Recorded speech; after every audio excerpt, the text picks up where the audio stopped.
Psychology related हा video. Psychology आपली खराब का होते ह्याचं एकच कारण आहे की आपण जेव्हा ट्रेड करतो तेव्हा आपण लेवरेज खूप वापरतो. लेवरेज खूप वापरल्यामुळे तुम्ही खूप मोठे लॉट प्लेस करता, ऑर्डर घेता तेव्हा.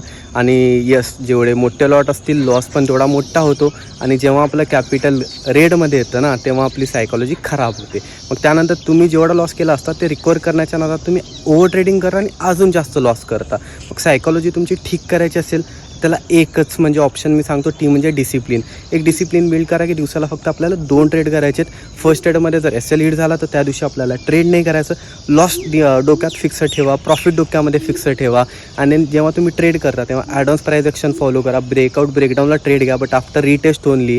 या 2-3 गोष्टी जर तुम्ही डिसिप्लिन फॉलो केले तर तुमची ऑटोमॅटिकली एक सायकॉलॉजी बेटर बिल्ड होईल.